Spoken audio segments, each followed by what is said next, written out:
మేము ఇచ్చినాం. నేను అందుకే ఇవాళ టీఆర్ఎస్ వాళ్ళకు ఒక సవాల్ విసురుతున్నా. చిత్తశుద్ధి ఉంటే మీరు రాండి. ఏ ఊర్లో అయితే ఇందిరమ్మ ఇండ్లు ఉంటాయో రేపు సర్పంచ్ ఎన్నికలలో మేము ఓట్లు అడుగుతాం. ఏ ఊర్లో మా ఇందిరమ్మ ఇండ్లు లేవో మేము ఎన్నికల్లో పోటీ చేయం. నువ్వు నీ డబుల్ బెడ్రూమ్ ఇండ్లు ఉన్న ఊర్లలోనే నువ్వు పోటీ చేయాలి. నీకు దమ్ముందా? నేను సూటిగా సవాలు విసురుతున్నా. శ్రీనివాస్ రెడ్డి గారిని కూడా సవాలు విసిరమని చెప్తున్నా. మా దామన్నను కూడా తోడుండమని నేను విజ్ఞప్తి చేస్తున్నా. ఏ ఊర్లో ఇందిరమ్మ ఇండ్లు ఉన్నాయో మేము ఆ ఊర్లోనే పోటీ చేస్తాం. ఏ ఊర్లో డబుల్ బెడ్రూమ్ ఇండ్లు ఉన్నాయో గా ఊర్లోనే బీఆర్ఎస్ వాడు పోటీ చెయ్యాలి.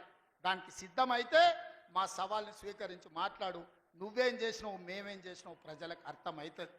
అందుకే ఇవాళ ఆర్టీసీలో బస్సు అయినా, ఆడబిడ్డలకు 200 యూనిట్లు ఇంటికైనా, 500 రూపాయల సిలిండర్ అయినా, యువకులకు 55,000 ఉద్యోగాలైనా, 21,000